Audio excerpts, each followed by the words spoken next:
Good evening, everyone, and a very warm welcome to the NoPaperForms Illuminate Leadership Talk series, where we bring to you industry leaders from the top institutions of the country to gain from them a lot of insights and best practices of enrollment management, technology adoption, and their secrets of how they're always ahead of the curve. This episode of Illuminate in particular is all the more special because of the panelists we have today to share their view and expertise. In this session, probably we are largely going to talk about how top B schools in the country have evolved their processes over a period of time. Over the next 1 hour, you are going to hear all that from the leading B schools in the country. And it is my pleasure to introduce you to our eminent guest speakers who have taken out time from their hectic schedule to share their insights and experience with us. On the panel today, we have with us Professor Janaki Ramachandram. So Professor Ramachandram, again, a very dynamic personality. She's the director at Krea University and also an academician who has seen the education space very closely and brings in rich experience behind her with his stints at premium institutions like IIM, ISB, and XLRI Jamshedpur. A very warm welcome, ma'am. Thank you. Thank you, Naman. We also have on the panel with us Professor Chanchal Kushwaha. Professor Chanchal Kushwaha, who has been associated with one of the premium B school, BIMTECH, Birla Institute of Management Technology, for more than 15 years, currently chairing admissions and has played an instrumental role in the growth of the institution. Professor Chanchal has core expertise in strategic planning, market research, and digital marketing. Very warm welcome, sir. Thank you, Naman. We also have on panel with us Dr. Arnab. Dr. Arnab, currently chairing the admissions at one of the leading B School International Management Institute, famously known as IMI. Dr. Arnab has more than a decade's experience in the academics and research. He has core expertise in economics, research, data analytics, a deadly combination indeed. A very warm welcome, sir. Thank you, Naman. Well, and this is myself on your screen, Naman Durgan, General Manager, Customer Success, NoPaperForms. So NoPaperForms, as the country knows, is India's leading enrollment automation platform, assisting educational institutions leverage technology for making their admissions and align processes seamless. So for the audiences, thank you so much for joining us today. And it's amazing to see the kind of participation. We have almost around 150 members already on this session with us. So thank you all for joining us. And please feel free to ask us as many questions as you can using the Q&A section on the bottom of your screen. And I'll take them with the panelists during or after the discussion. So with that, would like to begin with our discussion. Before probably we dive deep into our discussion, I would like to put across a question to the panel, probably to get a larger overview, understanding of the processes involved for any B school. So what we have seen is that typically for any B school, once a student has submitted a form until the enrollment is done, there are multiple processes, multiple stakeholders involved. So maybe Dr. Arnab, if you could throw more light on how at a premium institution like IMI this journey is like, and maybe then we can take the views from Professor Chanchal and Professor Janaki. Thank you, Naman. As you rightly mentioned, that there are several stages in an admission process. I mean, starting from application and then till we roll out the offer and students get enrolled in the system. So there are several stages, and the most important, I mean, every stage is equally important, but here actually we are talking about this digital transformation. So the application form part was pretty much online for last several years. I mean, it has become a very common phenomenon. But what become very new over the last maybe 2-3 years, especially over the last 2 years, that the post-application part, where the students actually start booking for the different stages of the personal assessment or the personal interview. I mean, it varies across the schools. At IMI, we generally used to have 2 components of this process, screening process, the written analysis test and the personal interview. And we used to hold these sessions periodically, I mean, in different phases in the admission cycle. So the challenges become that when everything becomes so difficult because of the COVID and everything, I mean, we had to shift towards a very online system, very much absolute online system. I mean, there is no scope for offline. So we started straight from the slot booking. I mean, when the application phase is over, we completely moved the system into an online for booking the slots, then informing the students, inviting them to the participation. And the most important, most challenging part was that to conduct the personal interview or the personal assessment process, that is what we call at IMI, because now the physically going to different locations or physically inviting the student was absolutely impossible over the last 2 years. And definitely there the transition happened there, that we kind of converted the offline physical mode of selection process into a complete online process, starting from slot booking, starting from application to the offer. So even after we are done with the interview process and everything, the online and the automation, I mean, it is not only just the online, it is an automated online process. That is, I think, a better way of saying. So we move to the rolling out of the offers, getting the payment from the students, taking their withdrawal request, and finally embedding them into our ERP system. So everything we kind of transited from an offline or mixed system to a completely automated online. This is what I call it, automated online system.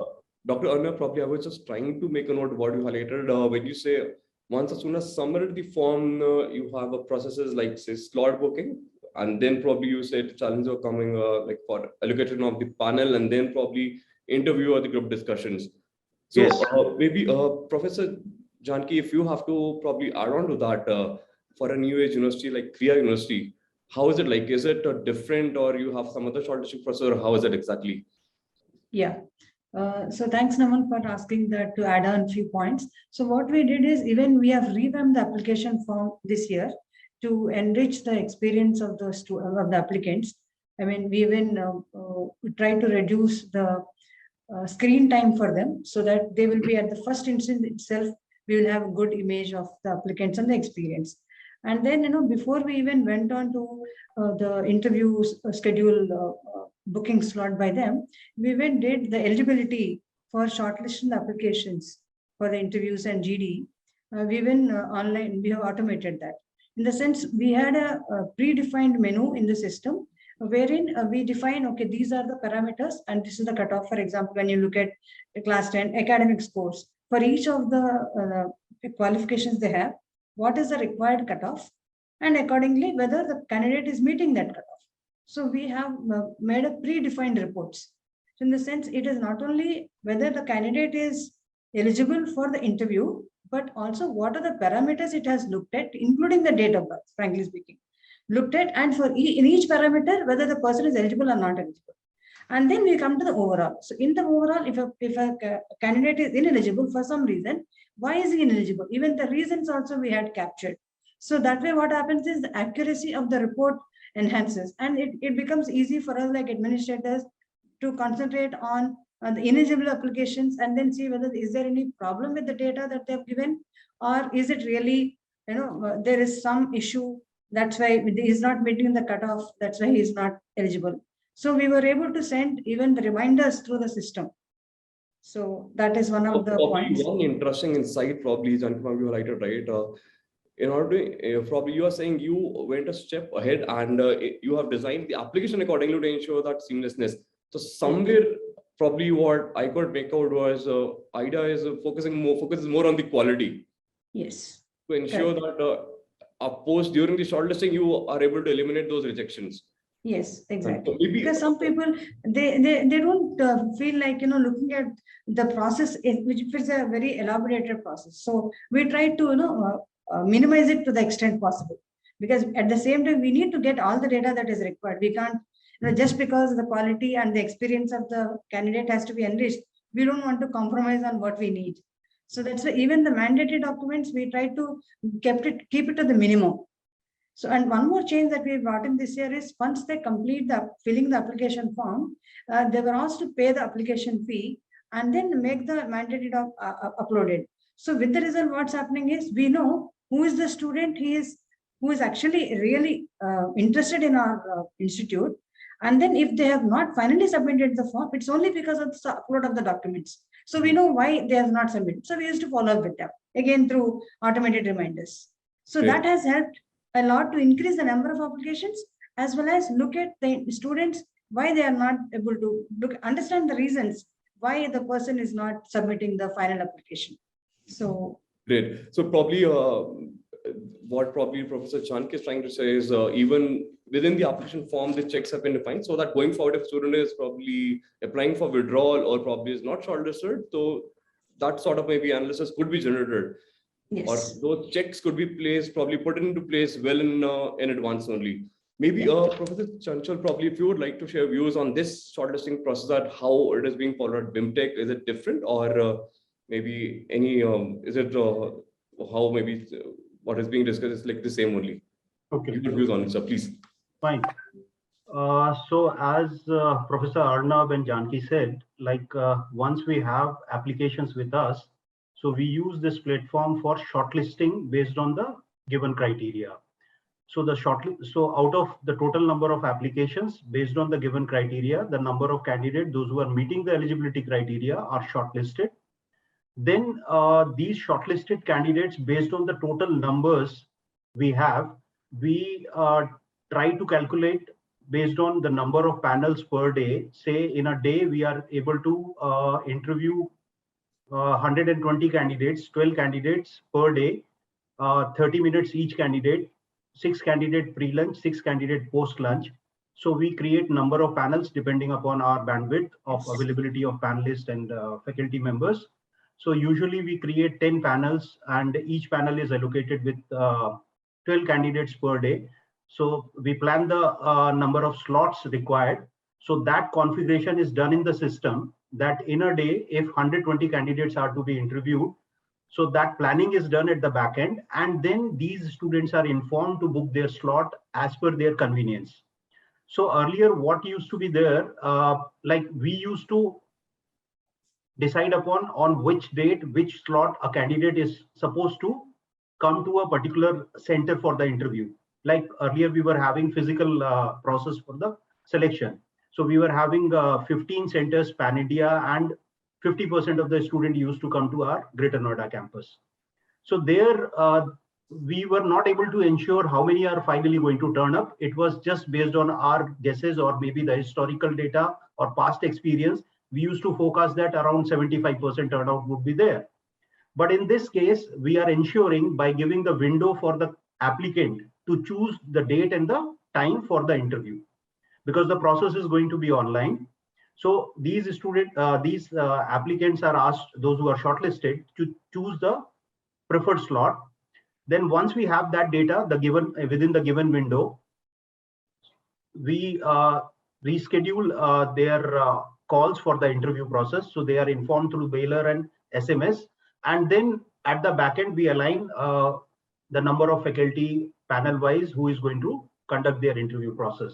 For that, online platform Zoom is integrated within the system. So the candidates are informed, even the panelists are informed on the given date and time. They are connected through this system. So the process goes seamlessly. And we have been using this for last 2 years. So the advantage of this particular system is we are ensuring higher percentage of appearance in the PI, and then at the convenience. So we are saving time, as well as it is convenient for our faculty or the panelist who is going to join from any part of the country or maybe outside. So it is convenience for the candidate as well as the panelists who are going to be part of the process. So once the shortlisting is done, interview process is done, and while the candidates are interviewed based on different parameters for the personal interview, or it could be other criteria also, the different weightages are already integrated into the system. So for the PI, which is for 40 marks, what are the various parameters and what are the weightages for that? Out of 10 for say teamwork or leadership, they are going to score within the system. So for us at the back end, we can easily track how many candidates are interviewed at given point of time, which was not possible earlier. We used to go around each and every room to find out whether the process is going seamless, there is no hiccup, whether the right candidate is there in the right panel. And even before that, when we used to invite candidate, there used to be a registration process in the morning and the afternoon for the 2 shifts to ensure that how many have turned up. Say 100 are called in the morning, 100 are called in the afternoon. So we used to take attendance, the registration process, verify and validate their identity. And then allocation of panel used to happen at the runtime, right? Which is very seamless, very efficient, very effective. And it is easy to even oversee the whole process at the real time. That is the advantage. So from slot booking to the interview process, compilation of a score, everything is done seamlessly, effectively, with better efficiency as compared to the previous, or you can say when, or the institute, those who are not using any lead management system or any system like NPF. So that is the Probably I have few questions. I have noted it down. Probably I'll come back to Chanchal sir on that probably. So basically what I could make out was for any B school, how maybe Janaki ma'am highlighted and Dr. Arnab, Professor Chanchal highlighted, right? So processes, once it's going to submit a form, right, it starts at the shortlisting, basis the profile, then the scheduling of the slots is there, signing of the panel, then probably evaluation, GDPI scoring, and eventually the document verification and offer letter is enabled. So it's quite again a comprehensive and a lengthy process, which involves again multiple teams, stakeholders, and would require dedicated bandwidth, dedicated resources as well. So I just want to add one more point to what Professor Chanchal and Professor Arnab said. Even the rescheduling, we used to, till last year, we used to get a lot of emails or phone calls for asking us to reschedule the slot, because we used to, like Professor Chanchal said, we used to allot the slot and now they are able to allot. Now we in Krea, we also enable the rescheduling slot. Once the first slot booking is done, we are enabling the reschedule slot with just increasing the few capacity, so that anybody who is not able to make it for whatever reason, they can reschedule their slot within the available slots.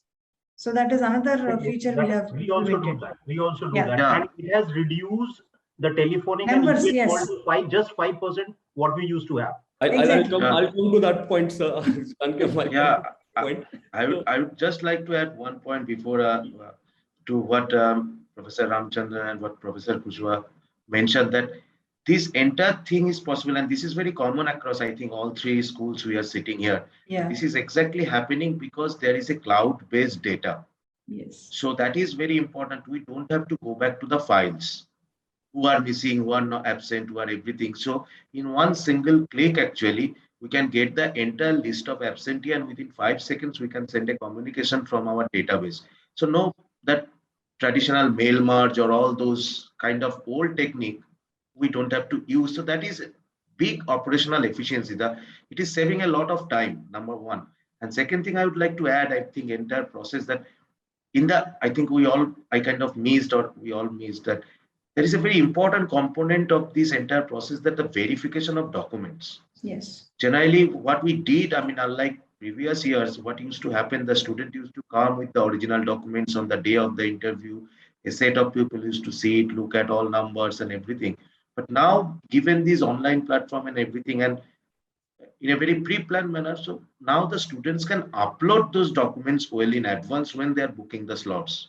This is a very important part of the slot booking process we follow at IMI New Delhi. So they not only book the slots, they upload the documents, and if they don't upload the documents, they are not allowed to book the slot. So it's a very necessary condition for them.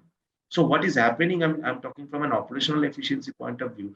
Before we start any round of interview, before the interview starts, that round starts, all the documents for that particular round have been verified, and if there are any discrepancy between what the candidate has filled in the original application form and in their original documents, the backend thing is so strong that we can easily fix it, so that when the interview starts, everything is clean, and if anybody is rejected because of some discrepancy or something, everything is sorted. So it is not that the student is coming to campus and suddenly he came to know something is wrong, he has to go back. That's a very bad experience for a student. But this is something we are doing, set one day in advance, all the verifications. So the candidates who are sitting for the interview, who are thoroughly reviewed, absolutely cleaned. And this is all happening because we are maintaining a solid database. We don't have to go back to the files again and again. And that's huge. That was a huge operational inefficiency, I would say, that those So, file system. Dr. Arnab, probably this is the again the point you highlighted, right? What probably the sense I was able to make out is for any premium B school, probably number is not that big challenge. However, the quality of admissions has always been a larger focus. How maybe probably as you were highlighting the pointers, right, in terms of document uploading, that seamlessness experience part, Janaki ma'am highlighted, Chanchal sir before that was highlighting about that seamless experience. So probably somewhere the focus has always been more on the quality of the admissions. It's not end of the, it's not just Yes. about numbers, right? So It is not about the numbers, yes. So So, I Naman, here I want to highlight one more feature, which is online scoring. So earlier, what we used to have is the paper with the scoring format in that, and the panelists used to mark with pen. Early, like initially, they will mark with pencil and then pen, and somewhere overwriting would be there.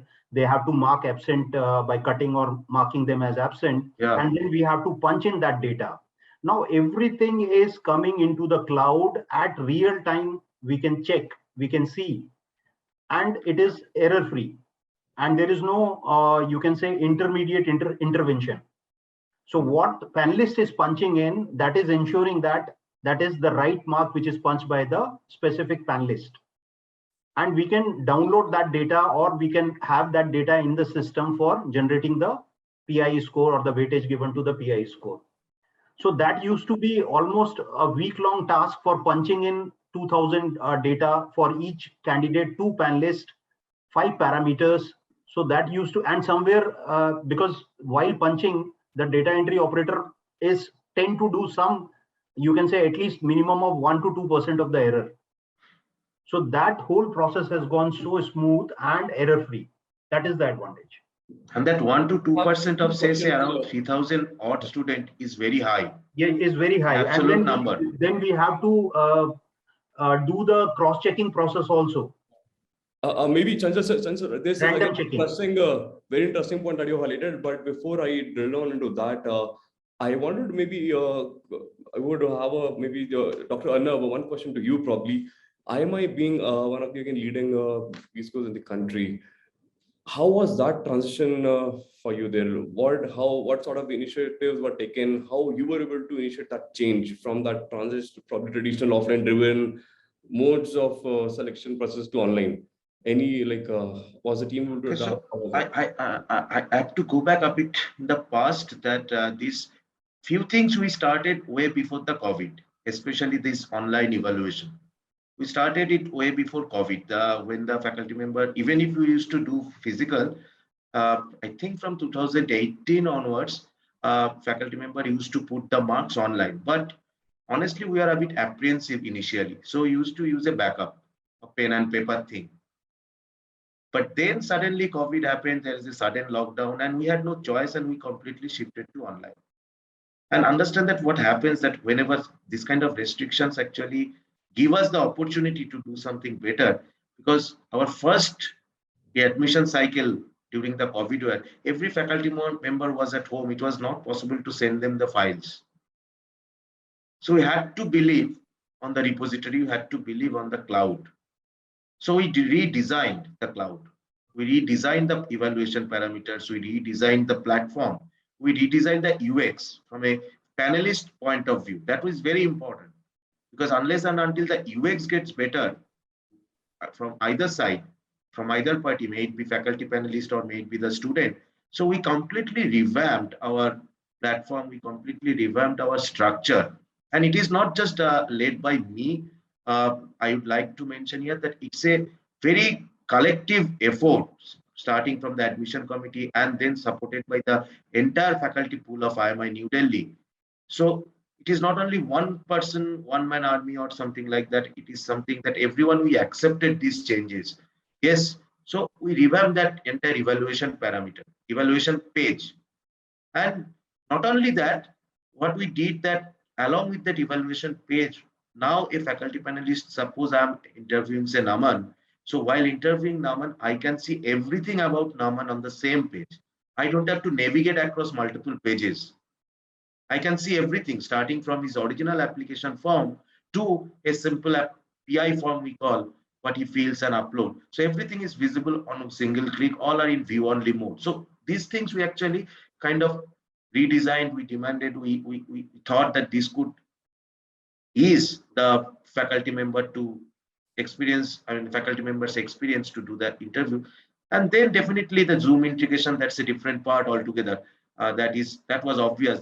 We had no choice. Zoom integration happened, and we started. And now we are doing it in a very, very seamless manner. Honestly, this year, the way we are doing, I mean, the faculty members are now, everyone is now very much familiar with this system. So, and it is a single login. That is a very important part. So single login, even if I am interviewing 10 candidates, I have to log in only once to the Zoom meeting. And this that panel room, we call it, it is a panel Zoom room, which gets open, we keep them in the waiting room. And it's a very, very much replica of what you used to do in an offline mode, but definitely those time friction between one candidate entering into the room, leaving the room, and doing all those document verification paper, etc., all those things, hue and cry, that part has completely got eliminated. So yes, I think, does it answer your question, Naman? Absolutely, sir. And that's what probably the idea was, because you have also played a very crucial role in that transitioning. And how, because somewhere it's like, that's what probably I was trying to understand, because what happens is sometimes the decision is taken by the director or head of the admission probably, but how do you ensure that seamlessness? And how you mentioned at the end of the day, it's a collective team effort also, right? Yes. And how you ensure that the end user is seamlessly able to adapt to that. So extending the same question probably to you, Professor Janaki, how was it like maybe at IFMR GSB Krea? Because at Krea, it's more of a, we reflect as a new age university. How was that transition like? Yeah, yes, ma'am. So basically, though IFMR Business School has been there for quite many years, from 2018 onwards, we have come under Krea University. As you said, at the university level, we need to really manage the change. So in any automation or any changes that you want to bring in, managing the change is very, very crucial in any activity. So, I mean, I always believe that, first is you need to be open to get new ideas, open to suggestions. And we should not be, close-ended saying that, okay, this is what I've been doing, so this is giving me good results, so I will continue with that. Then there is no question of rethinking on anything. So that means you need to have the right persons to be successful in this change management. That is one principle I've always worked on. And another thing is that, see, we have n number of ideas.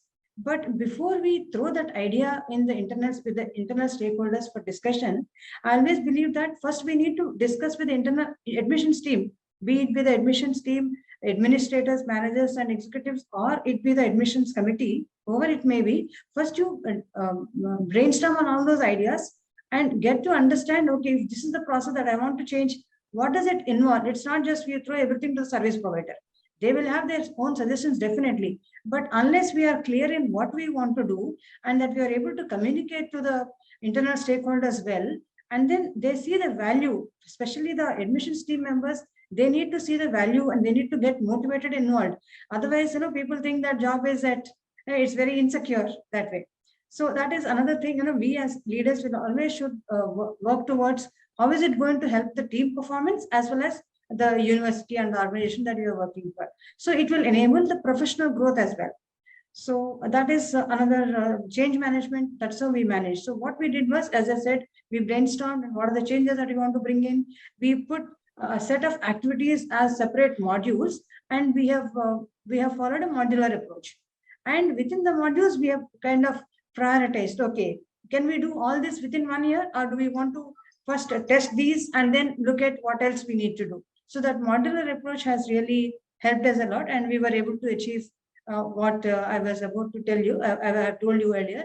And another point that I wanted to bring out for the evaluation form, as Professor Chanchal also said, that this hard copy, pencil, pen, paper, Excel, that is one.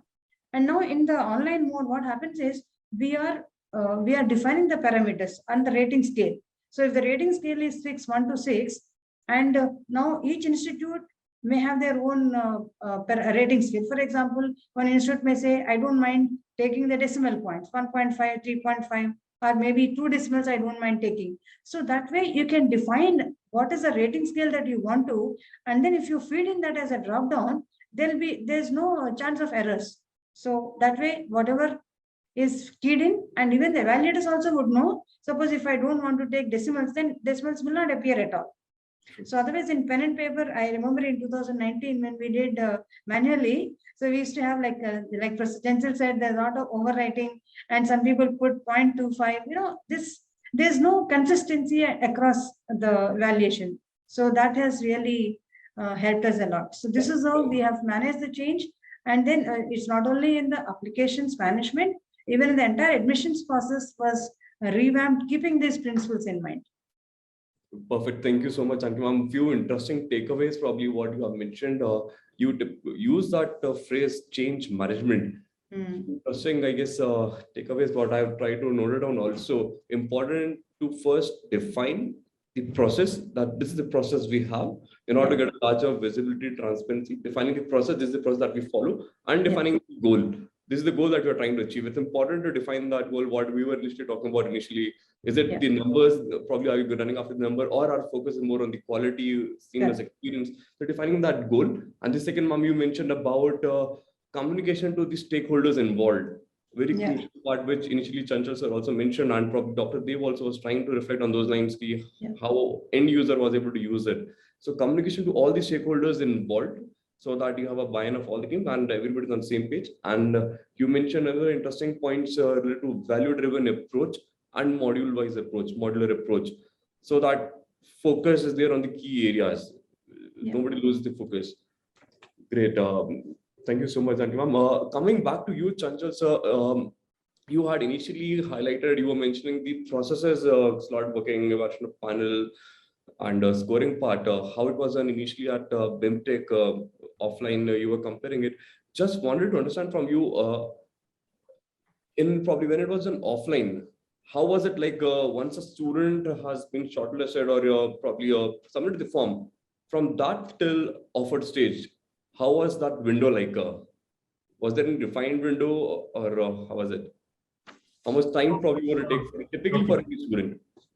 Okay, so we have tried to replicate the complete physical process, what we used to do, with more efficiency, better time management, operational efficiency, with the system which we are using for the complete admission process.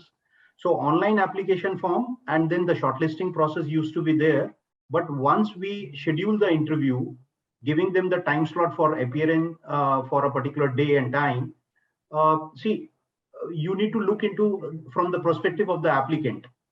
So when they have to plan to travel from, say, Allahabad to Greater Noida on a given date, they need to plan at least 10 days before for booking their tickets. Okay, so there is a cost for that. The convenience, right? So we need to plan our days according to that. Say, if we are going to ask candidate coming from Jammu and Kashmir or somebody traveling from, say, Rohtak, so we have to schedule the interview of the Rohtak candidate close to the interview date and the Jammu and Kashmir candidate on the later dates of the interview. So all those nitty-gritties need to be, so all those calculations need to be kept in mind, right? So, and then when the candidate is traveling, we will have a lot of telephonic call or email call, like how they have to come, what is the bus facility you are going to provide, are there any stay arrangement, how we will be reaching to the campus, what would be the duration of the interview process, when they would be free so that they can book the return ticket. So all those queries, or even the admission office used to be part of the planning for the candidate, right? So we need to be very clear in our communication while we are planning. So once they are shortlisted and they get the interview call, the candidate used to come to the respective center for the interview, right? Say at the campus or maybe some other city, like we were having in 15 cities. So all those communication, and then once the panels are allocated, they used to come to the campus or to the respective center. The registration process used to happen in the morning. Some briefing session used to be there. Then they were put into different panels. The time used to be given. So they need to wait for half a day. at least to get through the whole process. At least half a day to get through the whole process. Here they have to invest just 40 to 45 minutes max. And when you probably that window is not yet closed, Chanchal sir, probably. So just wanted to get an idea how long was that process till the time offered student has been offered admission. Okay, so That window. While we were planning for the interview process, we have to keep into consideration how much time we have to give to the candidate to confirm. So there never used to be any confirmation coming from the candidate side. So here at least we can confirm, and when somebody is picking a specific date and time to appear for the interview, that ensures that 80% of them are going to be, and we have seen there is a improvement in the percentage of appearance from 75 to 88%. In last 3-4 days, we are having almost 90% attendance, those who have picked their interview slots. So that is the big change, or you can say big improvement in the number of candidates, those who are appearing in the process. So that ensures that the more the number we have for interview, the better conversions we are going to have, or the better quality we will have to choose. But so that is when you say one that big advantage. it's again a very quite a lengthy window, but do you also saw how was the impact of dropouts? Because it could be for any reason, student maybe they got other opportunities, or due to personal reason, because or maybe. So you are talking about dropout while they are once they are given offer. Okay, so once candidates are given offer, I'm not so focusing on offer, just during that window only. During the shortlisting window only, I have not yet been offered admission because okay, so the window. See, the convenience is when you are giving window for the candidate to choose the date of their preference, that slot of their preference. So definitely they are considering like when they are going to be busy and when they are going to be available for this particular interview. Say if they have got 3 interview calls, or maybe their university exams are there, or maybe somebody is not well. So if the window is for 14 days, they feel that they would be recovered within next 2-3 days, or they have to travel, or they have any function. So all those considering every situation, they can choose the date and time slot. So that convenience is basically giving us more, you can say, there is higher turnout rate. That is the advantage. Great. So maybe just an extension on that, probably Dr. Arnab, if you could share your views on that. So typically, let's assume even if you are doing an evaluation of, say, let's suppose around 2,000 applicants. So for any typical leading B school, I'm assuming that pool would be somewhere around that. So how much? It's not more, yeah. Absolutely. So how much probably cost would be involved? When I say cost, as Chanchal sir was trying to highlight, probably travel, they have to arrange for the travel, they have to arrange for the accommodation, logistics. So a lot of it is really less than 1/10. Less than 1/10. Offline process. Dr. Dev, just I am trying to get an idea. Traditionally, when it was offline, what was the total cost probably? I mean, I cannot give you the exact number, but the cost was huge. Okay. Cost was huge. I mean, I think everyone here would agree that it is not only about the, it is not only about the cost of stationery. I mean, it was a cost of travel, it was cost of accommodation, and honestly, the schools, all of us kind of here, the league we belong, I mean, the accommodation was always used to a very high class accommodation. It was not a very mere normal accommodation or something. So overall, that cost. Even the panelist time. For conducting a one-day process, you have to allow them to travel 1 day before, 1 day after. 1 day before. So if there is a 5-day outstation, we have to be out of institution for 7 days. So understand that this is the cost part. Definitely is a big saving. But one thing I would like to, I think everyone would agree with me that beyond the cost, the most important advantage we are getting, that is the institutional activities are not getting stalled. If I was in Bangalore for those 5 days, I couldn't take the class, but now I'm taking the class in the first half, and in the second half, I'm sitting in the panel. So everything is running at the same time. I have an MDP to conduct in Noida. I'm doing it in the first half, then I'm sitting with my laptop at some place and doing the interview in the second half. So see, this is the efficiency part. That is number one. Number two is that what Professor Kushwaha is again and again trying to emphasize, the turnout rate. Earlier, what used to happen, our experience, a student used to come and her first question was, sir, we have a train to catch at 2:30. Can you push me up in the panel? She took the risk. There are maybe 10 candidates who never took the risk, given the traffic of Delhi. Maybe she has a train to catch at 6:30. It is impossible for her. So she never knew that whether the panel would allow her to interview at the first. But now what is happening, that maybe one student is being interviewed in 3 schools in one day. So ultimately what is happening, it is not only the turnout rate is getting higher, and the implication of turnout rate is that when we prepare the merit list, we have a much better quality to select, because understand the kind of schools we are sitting here. Quantity, filling seats is not the primary objective. Filling seats with quality student is of utmost importance here. So therefrom the efficiency actually goes up. Cost is getting definitely better. I mean, there is a huge cost cutting, no doubt about that. But nothing matters at the end if we don't have good students sitting in my class. As an academician, nothing else matters to us. Absolutely. So Professor, probably Janaki, as like Chanchal sir highlighted, he was able to see almost costs were reduced by 1/10. So ma'am, any impact probably on those lines probably that you were able to witness at probably IFMR GSP? Yeah, I would agree with both of them that when we are talking about cost, it depends on from institute to institute what kind of accommodation, what kind of faculty members we are making them travel, and the logistic arrangements. Not only accommodation. When you put them in a 5-star hotel, we need to also, if for convenience sake, we need to book those banquet halls and the meeting halls, interview halls in the same hotel. So that also has cost to it. And as Professor Chanchal also very clearly said, again, unless they are very good hotels, applicants would tend to waste so much of time in finding out where this venue is, and admissions office is always bombarded with a lot of questions on that. So I mean, the cost depends on various factors, but at the end of the day, if as Professor Arnab said, if the quality students we are able to attract, then we have achieved something. And to add on to your previous question, what I wanted to mention was, for example, this year, when we closed the application on 28th Feb, we were able to give the shortlist for interviews on 3rd itself. So that is that's the speed at which we can work, and that too after verification of the documents. We have verified each and every document that was given by them based on the parameters that we have. So that is one, I would say the big achievement that we have because of this online digitization. And another thing is, even for preparing the merit list. So the interviews will happen, depending on the institute, it may happen over weekends or weekdays.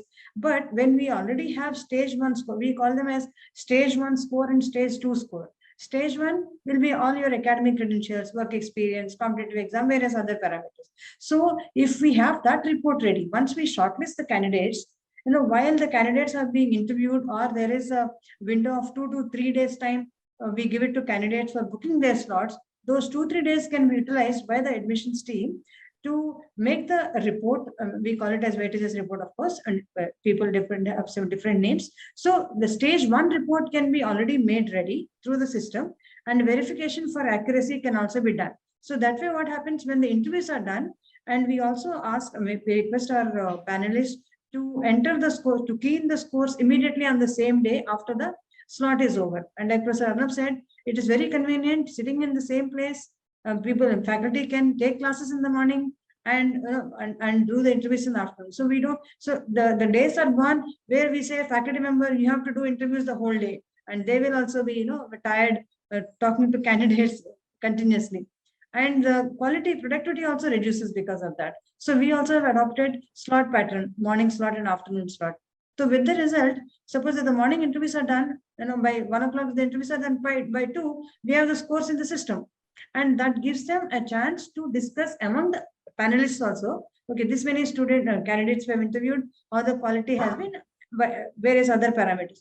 So once all the interviews are done, we just have to plug in the stage 2 scores. So that way, stage 1 and stage 2 scores added up together, you have the merit list ready. It's just a matter of consolidating everything and giving it to the respective admissions committee or any other management officials to finalize, to approve the list.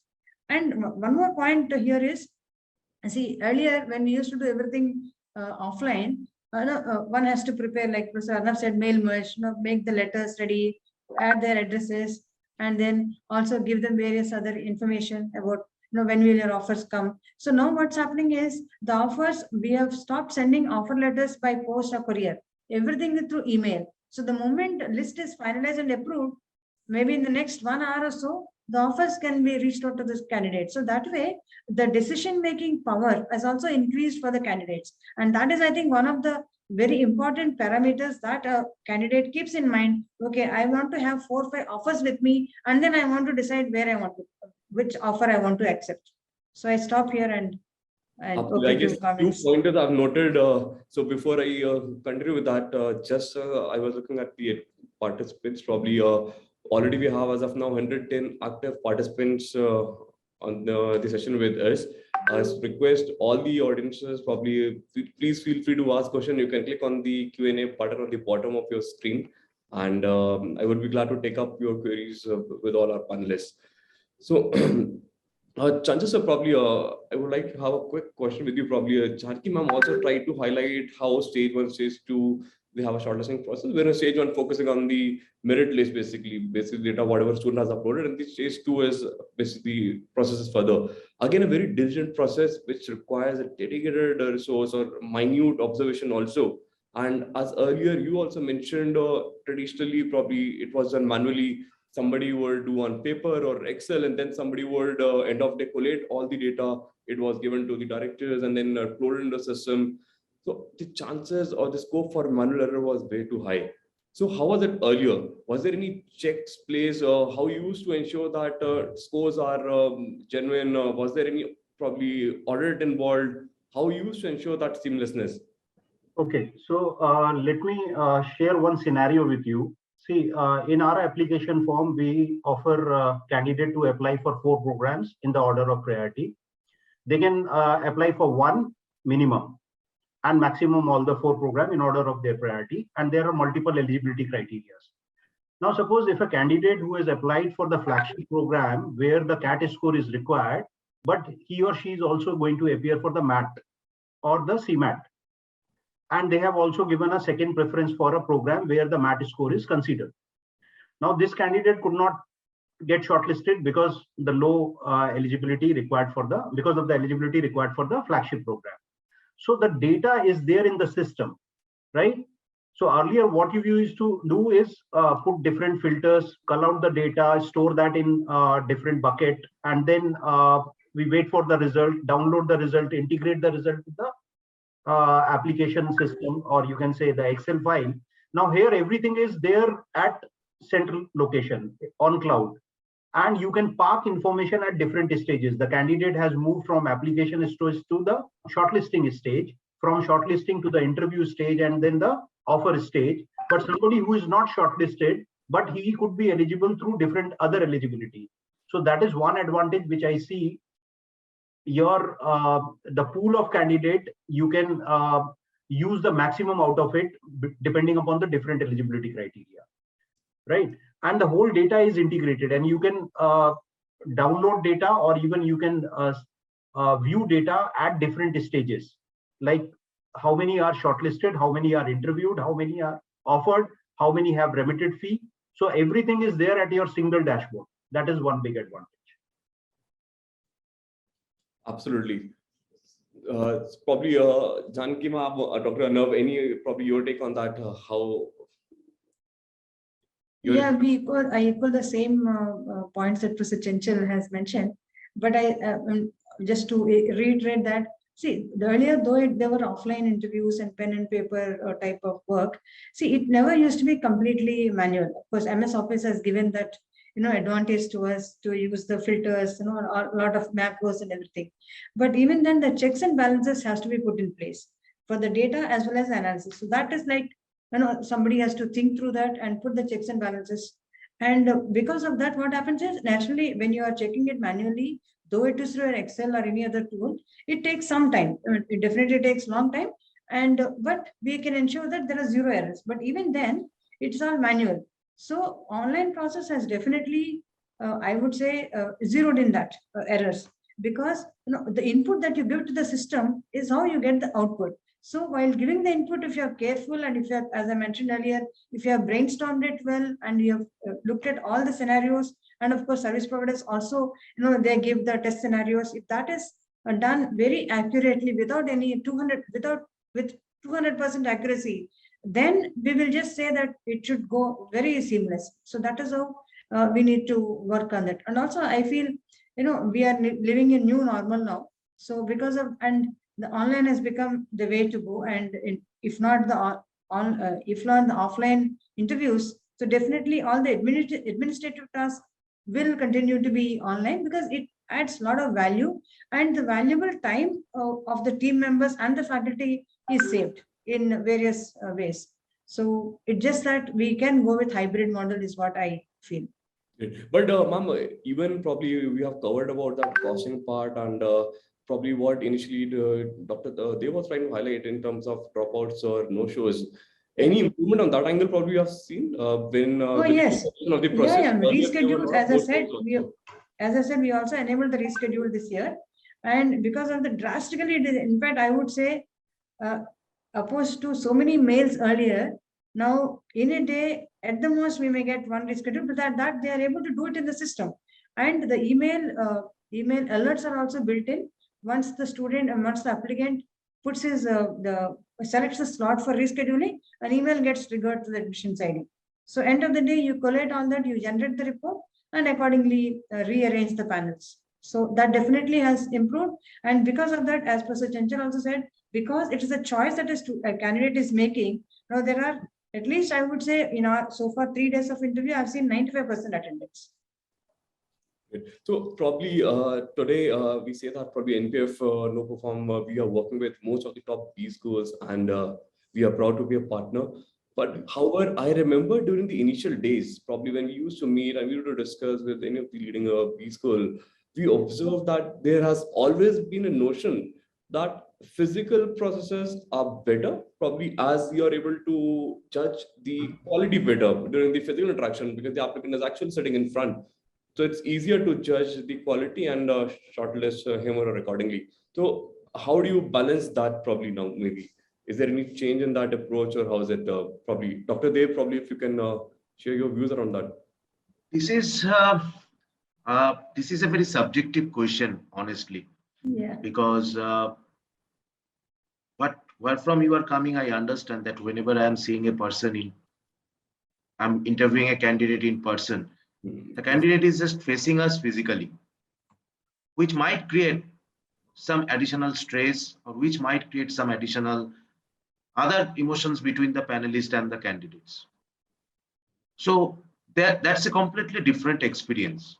But now understand one thing, that since things are becoming so online, and it is not only about the admission, understand these students are living online. Absolutely. They are doing everything online. So I remember, I can give you one anecdotal experience, that when there was an immediate sudden shutdown back in 2020 March, and we are yet to do 3 of outstation, but we didn't cancel a single day. Within 3-4 days, the IMI New Delhi actually converted the offline process into an online. That was not true like what we do now, but it happened. But the way we have seen the students who are appearing in that online interview back in 2020 versus the way they are appearing now, there is a huge change in their body language, because now they are also used to how to behave in a Zoom meeting, how to be in front of a camera. We also got much more used to. We never used to know what Zoom it is. Now Zoom is like WhatsApp for us. As an academician, Zoom has become a WhatsApp. I mean, everyone would agree. I mean, we are also living in Zoom most of the time. So this online interaction now, several innovations are happening. It is happening in the classroom. People are using the breakout room. People are using the polls. People are doing several other innovative techniques on the Zoom platform.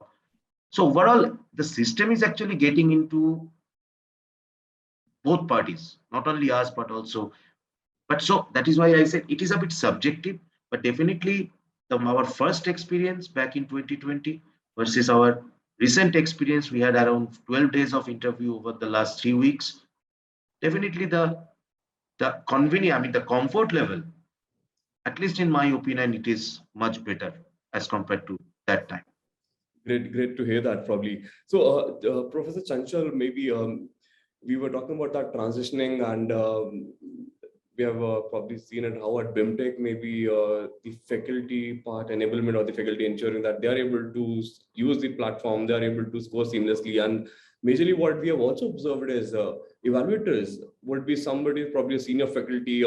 So how, as per you, sir, probably what is your, how was your experience around it? How quickly probably the end users, the faculty or somebody who is from industry, if they were coming for the interviews, how quickly they were able to adapt to this, or any challenges probably, or how you were able to overcome that transitioning part to your end users? So, Because they could be in remote locations also, sir. So how are you able to achieve that? see, we were able to do this with the help of or support from the NPF team. Plus, before the interview process or a day before, or you can say almost a week before, when we schedule everything, we used to have one workshop. And then we used to create one video manual as well as one video, or you can say the manual booklet, which will have all the screenshot step-by-step process description. So that has enabled, or even in the initial year, that was in 2020 only, instead of Zoom, we did it on Skype. Right, and that was I think somewhere April 2020. We were having the major round of the second phase after the declaration of CAT result. So we started with the Skype, but then since systems are now in place, like everything is more streamlined with Zoom integrated in the scoring panel, and the scoring panel have all the weightages, everything clearly defined there. So even the senior faculty or engaging somebody from the industry or senior alumni from industry, not in the same location, anywhere from any part of the country, they can join. So I think it has become part and parcel of life. Everybody has got so used to of using Zoom, as well as this system is so convenient, or the interface is so easy to access, because there is a single login. As Dr. Arnab said, you can interview 10 candidates whole day just by using one single login on NPF, and then rest of the students are going to be connected on a single Zoom account, the login integrated within the scoring panel. So that way, I think it was convenient for us, and even for all the panelists, or even panelists outside the institute, those who are from industry or from our alumni, they were able to access, and there was no, you can say, major hiccup. But then for initial 1 or 2 days in 2020 only, it took time for them to understand things. But now I think everybody is more comfortable. Absolutely. I would like to probably share, I was discussing with the team, probably they were sharing the experience at one of the panel interviews which was happening at BIMTECH. So our team was sitting there in the panel, and the faculty was doing it on paper, and they were just looking on the paper. That was pre-COVID. That was pre-COVID when you Absolutely introduced this 2018-19. And they were just directly punching the system. And first day it happened like that. The second day, the faculty came over and just took it, the system directly started punching into the system. So it was like that. Great to see that it was more like a magnetic effect. So how eventually the faculty realized it's much more easier. Rather than probably me putting over paper, then end of the day I have to put on Excel, then I have to give it to somebody who will collate it, and then probably it will be shared to the admission team. So that sort of probably a magnetic effect was there used to be certain error while totaling the weightages for different parameters. Yeah, exactly. Yeah, so, that is a big change. Those need to be cross-checked once we receive at the day end. So we used to sit next 2 hours after the completion of the process to compile everything. That's a very interesting problem actually. It was quite possible that one parameter should be evaluated out of 5. By mistake, I gave 7. Because somehow in my mind it is running, it is 10. Yes. Now because of this online platform, you cannot cross 5. So that part of error is 0. That part, that's a very, and understand that 3,000 candidates in 6 to 8 dimension. Just imagine the size of the data and try to find out that there is maybe one mistake, and for that you have to search the entire data. Yes, absolutely. So now it is constant. You cannot leave the interview panel without evaluating the candidates. So by mistake, you cannot miss anyone. because you cannot move to the next page. And even in the manual process, we used to take a week time to find out who all got absent. Yeah. After punching the present candidates and then calling the absent candidate on the alternate day. Exactly. So with this, with one punch, you are having that data and you reschedule or give them another window for appearance. So by the time one day's interview is over, within couple of hours, that day's result is ready. I would just probably, before I could see there are 5 questions have already been asked by the audience. So before we jump to that, we'll quickly, because now that very interesting probably discussion probably we have started initially. Dr. Devi have highlighted a very interesting point, Professor Chanchal.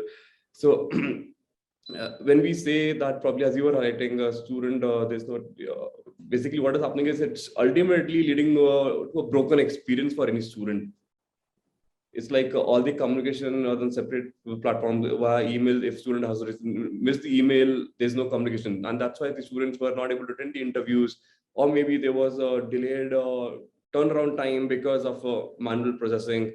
So ultimately the applicant probably was getting impacted. So on those lines, probably I would like to ask you questions, maybe Professor Janaki, if you could share your insights on the same. So we are saying that maybe now probably with all the digitized and processes have been digitized and transformed beautifully. What about the overall applicant students, right? And did you face any challenge, or the students probably were happy to be participating virtually? What was the applicant feedbacks overall like now? Yeah, so we never had any problems. I mean, we never heard any negative comments from the applicants, because in 2020 suddenly when this is announced, and you don't believe, then I think 3rd day we were to start our interviews. Then, as Professor Chanchal said, immediately Skype was the first option that we had. We started taking interviews through Skype, and then we moved on to Zoom the second round. But the matter is, there was no hesitation, because 2 things. One is all of us have to find solutions to it. We cannot stop the business. Secondly, the classes also, the academic part of the sessions have also started online. So the faculty and the MBA students were also at least were cooperative that yes, we have the sessions online, so let's go ahead with it. And during the outreach sessions and the webinars that we conducted, so our prospective applicants were able to hear that confidence from the existing, from the MBA students and the faculty. So that has boosted the morale and the motivation from the applicants. So that is one of the important factors. It's again change management. We just can't, do whatever we want to and then let applicant come and take the experience. So we have to manage that. And again, customer delight also is very, very important for all of us. So how you manage that, and that shows, especially in the admissions process itself. Because for any university, the prospective applicant, and when he becomes a candidate for interview, these are the 2 main important steps that all of us we keep in mind. And then comes his offer, how the shortlisting is done, various other factors that we discussed. So that is why, because the faculty were also used to taking sessions online, and we have managed the faculty change also very well. So we never faced any issues. And one more thing, as I mentioned earlier, is that we used to ask the faculty panel members to give their scores immediately after the first morning slot. But even if the same panel is continuing in the afternoon slot, we ensured that the first morning slot interview scores are there. So it becomes easier. And we also could do a check whether all the scores are technically have been captured properly. And one more important thing that we did was, as I said, there is a coordinator allocated for each panel member. So we had also given the online access to the coordinators as well as the panel members. Panel members would get access for evaluation only, whereas coordinators, naturally, they will not have access to evaluation. But coordinators had access to the attendance of the candidates. So once the candidate is sent for the interview, and the attendance used to be marked by the coordinator. So at the end of the day, when we get the scores, the first check that we used to do is, did we get the score for a candidate who was present for the interview? Or by mistake, was it marked for an absentee? So that was a very important factor that we had handled. So these were some of the things that we have implemented. So it has become very easy for, there are several other things, but due to a shortage of time, I think Absolutely, ma'am. So we can take it up time later. constraint, probably before we move to the audience question, one probably last question that I had in mind, probably which I would address it to all the panelists, maybe. So basically, now that we are talking about digitization of the processes as well, right? And we have seen maybe with now that COVID also it's coming back to normal. At least people have started getting used to that. So, Professor, maybe Chanchal, if you could share your experience, what do you feel, sir, how it is going to be like going ahead now? Would you evaluate now that it's coming back to the normal? Would you evaluate going back to the traditional offline processes, or how is it? Okay, so here I would like to just mention the first pre-COVID batch which got enrolled through the COVID duration, that is 2020-22 batch, right? Where they applied during the COVID, they studied during the COVID, they have passed out well with good placement during the COVID. So everything was done within last 2 days, and there is no change in the ROI which they were expecting. So I think that is the accepted fact, and the whole ecosystem has accepted that this is the way the education is going to be, because even AICT or even National Education Policy says there are going to be courses which is going to be online or the mix of both, hybrid, right? So people have already accepted the very fact that there is no change even if the classes are going online, but there are certain things which would be additional to what we have been doing in last 2 years, because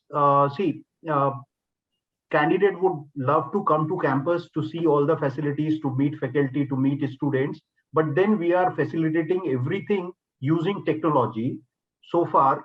But then if somebody who is staying, say, close to your campus, say 20-30 kilometer, and they want to visit, so they would definitely be visiting you, right? But I think the whole of the process will continue the way we have been doing in last 2 years, because there is absolutely no change in the quality of the candidate, or the process per se is going efficiently and smoothly. So that is, I think, going to stay there, which like you need to trade off between how you want to go with. Depending upon the situation, I think institutes are going to continue with what we have been doing. Basically, in other words, maybe chances of what you're trying to put across is even though if the things have started opening up, eventually student would also prefer coming down to the campus. It's going to be more of a hybrid approach, wherein student would also be coming to the campus, but the processes, the way how things are being done, it will continue maybe via same online, or you would have those platforms. It has to be done through online modes only. It's just that the student, instead of maybe there will be two options. One is maybe attend on Zoom, or if somebody who is maybe comfortable to travel, they would be coming to the campus for physical interviews as well. But the entire process would be streamlined, automated only, rather than manual interventions. Great. Any advice probably, so that you have for our audience? What advice would you like to give them? How for the processes, how it can streamline going forward, how it is? So you mean to say like the processes which we have been following, like yes. Any advice for the audience that you would like to give? Pardon? Any advice for the audience, sir? Your takeaway. So I think, see, even before COVID, we were looking for technological platform for transformation or for running all the processes online. So the whole of the admission process, from application to the offer or till the commencement of the session, I think it has to be enabled using technology. So that is the bottom line. Even if the COVID is there or not, various processes has to be enabled through technological platform. Absolutely true. So, Professor Janaki, your take on the admission landscape going forward, or your advice to the audience? Yeah. I would just make 2 or 3 broad points. One, I feel that we should be open, look around what's happening, what is it that we can learn, and be innovative and ready to make change. And every year we should review our processes, whether it is COVID, no COVID, we should be having a review of the process that we are following, and what is the takeaway, what is the experience that we had in the previous year, what are the bottlenecks, and is there any way that we can identify some of the improvements and then bring that change. That is one of the important point. And another thing is, like, see, when the students come to the campus, I mean, when the students start their journey of the studies, so we always hear accreditation process, and various B schools are accredited to various other agencies. So there is a saying there, AOL, assurance of learning and continuous learning and improvement. So when we are saying that when the program journey delivery has to undergo that accreditation and AOL, why not we start at the admissions process? So I feel I have an approach of CLIP, continuous learning and implementation. That is, we should always look for improvement areas and work towards them. I'm sure that no matter how well we are in the B school environment, definitely if we look with open mind, we will find various improvement areas, and that is how we can bring in continuous learning and improvements into the picture. So that's the advice I would give to everyone. Rightly highlighted, right? Probably, ma'am, continuous learning, willingness to change, and how process can be optimized. Probably, yeah. Information part, absolutely. Thank you so much, Janaki ma'am. Dr. Dev, probably your take, probably anything on the future landscape, and how would you like to advise the audience or RPS? I think Professor Ramachandram and Professor Kushwaha kind of said very much right thing. But one thing I would like to, it's not about the future only. I'd like to say that we had a mindset that it cannot be done online, because the corporate actually started using this online interview way back. Somehow in academia, we had the perception that it cannot be done. It can only be done in physically. COVID is a big trigger. Yeah, definitely it's a big push to change our mindset from a less technology to more technologically advanced method. And definitely now we know everything. We have seen everything over the last 2 years. So this is what we are called the technological progress, if I talking from my subject's point of view. Yes. So I think I completely agree with my esteemed co-panelist. I think schools will keep having this kind of thing. Maybe there could be a hybrid mode or something, but definitely this technology, it is not only about online, it is the technologically superior methods we are implementing. And as ma'am rightly mentioned, AOL, but the assurance of learning and continuous improvement. This is an instrument to be on the steady path of the continuous improvement. I think that's, I believe, and that's what we are gonna do down the line for B schools or in any school. So Naman, just one thing to add. MBA aspirants are happy to like they have got good experience of application through online, because that is the convenience part and time saving part also for attending the complete admission process. But definitely they are looking forward to be there on campus. When you say that it is residential B schools, so the experiential learning part, which could be done in the hybrid mode, but once they are selected, they would be happy to be on campus.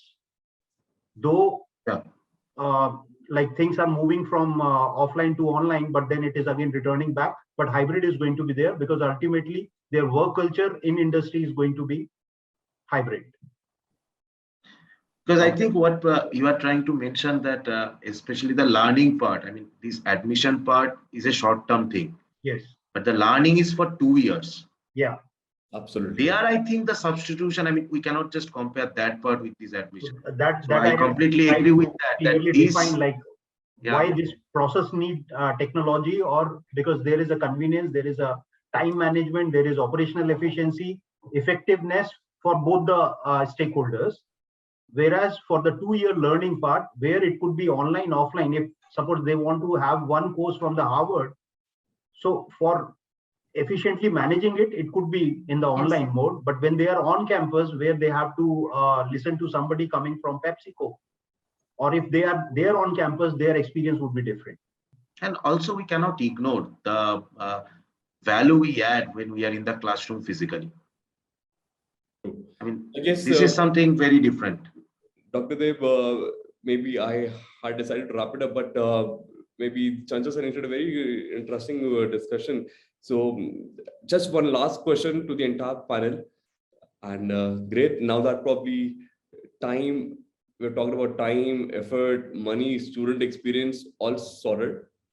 what else probably an institution would expect from the evaluation process? We have already talked about time, effort, money, student experience. All that has been sorted now with the digitization and the transformation of the process. Anything else probably, or that maybe you feel as an institution would expect from an evaluation process? From Evaluation process. We have talked about the time, we have talked about the effort, we have talked about the money part, we have talked about the student experience. All that has been sorted with the digitization and the probably transformation from the traditional offline driven to online modes. I think user experience. Yes. that is most important. Student experience also probably have covered. Even if you are transiting or you are changing the mode of selection from offline to online, if the user experience, so user is not just the candidate, it is going to be the panelist also, all Exactly. stakeholders, rather, those who are managing the admission process. So we are we talking as about administrator or somebody who is managing the process, our team, Absolutely. and So the we are candidate talking as well as about the panelist. effort, money, student experience, complete UI part. Anything else, Janaki ma'am, Dr. Dev, probably that you feel maybe any institution would want or expect from an evaluation process to be taken care of? I would agree with Also, Value's look after, user. apart from User experience is the most important thing. And if we are able to achieve that between the admissions team and the evaluators and the other committees, because, and also we have to give the confidence to the candidate, I mean, to the applicant, saying that there is the institute who is evaluating my application, I can vouch for the confidence and the transparency. If we are able to achieve that transparency in the way that we are doing things, and we have to translate that to the confidence of the candidates, I think these two these will go hand in hand. So I think we would say that we have achieved something if both are in place. Perfect. So that was more of a trick question. So that implies to me that NoPaperForms virtual post application platform is standing up to expectation and will be able to solve for the larger. So jokes apart, probably maybe I'm sorry due to time constraint. We'll just wrap it up quickly. We'll take few of the audience questions. A lot of questions are already passed. So the first question that we have received is from Professor Rama Kumar. Professor Rama Kumar, the question is there a way to remind the students of their slot timings, say 15 minutes to go or half an hour to go? So Rama Kumar wants to know, can we remind the students for their slot timings well in advance, 15 minutes or half an hour in advance? Yes, very muSM. So there is a system wherein you can send the SMS. Even we are sending SMS to the parents, one of the father's mobile number. So the SMS can be scheduled anytime before the interview process, a day before, or maybe in the morning. Say if the slot is in the afternoon slot, post lunch, the message can go around 11 o'clock. For the morning slot, message can go at 8 o'clock. So that can be scheduled. So I hope Professor Ramakumar that answered your question. So there are both the ways in the platform. You can send it manually, or as such as some mentioned, you can schedule it well in advance as well. It can be automated. So that whatever time you have blocked before that 15 minutes, 30 minutes, or one day before, all that can be automated. Communications can be automated, reminder communications. Thank you so much, Professor Ramakumar. So next question we have is from Priya Dobrial. So the question is there a way to send Zoom link to students and share reminders on WhatsApp? Our students today are more active on WhatsApp and may want to attend the interview from their phones. Anyone probably? Yes, I have read this question and I'd like to answer to this question because one thing we should understand that sending the link to Zoom or through WhatsApp or through SMS is a kind of obsolete now because we have integrated the Zoom into the student dashboard. Yeah. So we are already 2 steps ahead of this sending this WhatsApp. So there is no need to send the link through WhatsApp because the way we have set up, and this is where again the UX part comes, that the process is successful, process is good, we can achieve something only when there is a very nice user experience. We have an assumption that the students are very active on social media or WhatsApp. May not be. There could be 2% students who are not very much active on that day on WhatsApp. So that's why this dashboard is actually a much better avenue to give students every information, because we have no need to separate the Zoom link separate. Yeah, and to add to this, like they need not to remember the user ID password of the dashboard separately. Yes. They will have the email notification and SMS notification with the link. Just click on that link, they will land on their dashboard. And they We always send the direct login link. We call Yeah. it a direct login link. I hope Wow. probably Priya or Dobran that answer your question. So basically, just to summarize it, what Dr. Dev and Prof. Chanchal have highlighted is one option is always there to send it via email as well as WhatsApp, but it's a much more of a integrated approach that probably would follow. Every applicant gets a seamless dashboard wherein everything will be enabled there only. All their slot booking button, all their results, all their interviews, links, everything will be enabled on the applicant dashboard. So that idea is to provide that seamless experience, so that student doesn't have to go to multiple platforms to check their. They don't have to even to go to their email or SMS, because even on the applicant dashboard there's a section of my communication wherein they can track all their communication from their dashboard only. So they don't have to even go to their email. No need to go to email search by say college name and then probably click on it, because again then there are chances email would go into spam or unsubscribe. So that's how maybe seamless experience can be enabled for the applicants. I just want And to I would add, like to add one point from a student's point of view. This WhatsApp thing is not that easy as we think, because we need a business account for that. Yeah. And there are a lot of checks and balance from Facebook and WhatsApp, whether we are spamming the candidate. This is a very, because we are right now working on the WhatsApp integration. So I know this process very well. I mean, we have been working for the last few months. We're still not getting the clearance. So WhatsApp is not that, if we really want to use the automated WhatsApp messaging, it's completely different than the regular WhatsApp we do every minute. So that's a different thing altogether. And that I think unless and until someone is in the process, I didn't have that idea earlier. I also thought of WhatsApp because it has a 98% open rate. Absolutely. Talking about the data, it has a 98% open rate.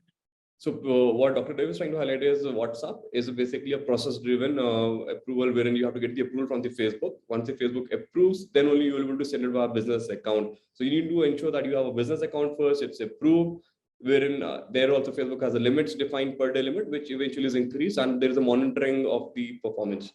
So I hope, Priya, that answers your question. Thank you. Naman, just want to add one point here. Please, ma'am. There is a query management module in the system, wherein the candidate, whatever queries that he has, he can put that. There are various categories given there. And then also there is a communication timeline module, which is useful for the administrators as well as the candidate. Whatever communication has been sent from the portal or received through the portal is managed over there. So that's why we also stopped sending email messages through our MBA admission site. So it is everything goes through portal. And another important thing I think I forgot to mention was we even automated the withdrawals and refund module through the system. Yeah. So a student can put in his, I mean, we don't want to encourage people to put in requests, but giving respect to their choices made. So the withdrawal and refund module is also there. So Priya, that's the expert tip for you. You had asked for a WhatsApp. I hope you got a bird's eye view of the entire communication. Thank you so much, Priya, for asking it. Next question probably we have is from Anju Kumar. The question is, what if a student doesn't turn up? Is there an option for rescheduling the interview? I guess Janaki ma'am has already answered it. Janaki ma'am probably. Yes, yeah, there is a reschedule thing. And also, once the interviews are over, just in case somebody has forgotten, these auto emailers can also be sent. Who are the students who have booked the slot but not attended? Just one email we could send saying that, oops, we missed you. Are you interested? The reschedule can be done. Absolutely. So I hope that answers your question, Anju Kumar. Thank you for raising the same. Then next question we have is from KS Ashok. The question is, can multiple evaluators evaluate the same student at the same time? How does that work? Yeah. There is a facility where you can have multiple evaluators. Usually we have 2 evaluators. So they are using different user ID logins, and they can connect to the same candidate over Zoom. It's quite possible, but at the same time, I mean, it depends on what the school's policy is. Generally, in most of the schools, what happens that the panel member come to a consensus and put a single mark. But if the schools have a different type of evaluation scheme that multiple evaluators will give the marks independently, then there would be some kind of weightage. But the system allows that Yeah. that's very much allowed. Yeah, so the scoring panel is going to be different from both the evaluators or more than one Yeah. evaluator if it is they are there, and then that is averaged out while making the merit. Yes, yeah. I hope case Ashok that answered your question. Just to sum it up for you, basically, yes, it is very much possible. So what you need to ensure is each evaluator is having their own login, and the assignment allocation can be done wherein they can evaluate simultaneously as well. And you'll be able to track their reports. So you'll be able to automatically system to generate reports as well from on a click of a button only. So thank you, case Ashok. For asking the question. Then we have a last question from Vandana Sharma. So the question is, did the admission number drop while moving from offline to online process? No, it's the other way around. I mean, I think online process has nothing to do with this With thing. this, yeah. I mean, because last 2 years, it's a time of uncertainty we have gone through. So a lot of things happened, which might have maybe a different impact. But transition from an offline to online, I don't think there is a very good correlation between these two. So I hope Vanna, your question answered, because we have discussed the same also in our discussions probably earlier. Panelists have also highlighted their experience on how it was happening earlier offline and what are the challenges involved and how they were able to overcome that and how probably they've seen an increase basically. And that's what probably we had published basically the virtual post application impact report last week probably. So I would just cover that quickly before we call it a day. So this was the overall impact of the VPA platform. We had did a survey for across all our partners who've been using the virtual post application platform to evaluate and do their entire shortlisting process. So the three major areas that we saw an increase, one was 89% of the average turnout, which was basically again an increase of almost 15 to 20% with respect to the last session. I guess Chanchal sir, you were also trying to highlight somewhere on the same only what you have observed at BIMTECH. The second major impact that we were able to see is 95% increase in cost efficiency. Basically, because entire during the lockdown earlier, the schools had to ensure manage complete travel, accommodation, logistics. So all that was seamlessly handled via platform online only. The applicants could attend these sessions right from their home or anywhere on a click of a button. So 95% increase in cost efficiency and 40% increase in operational efficiency.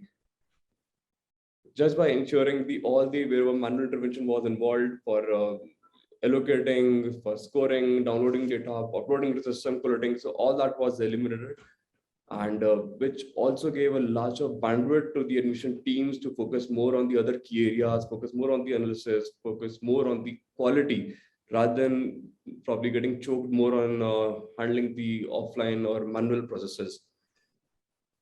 So that was the overall impact of the virtual post application platform. It was lovely hearing all of you.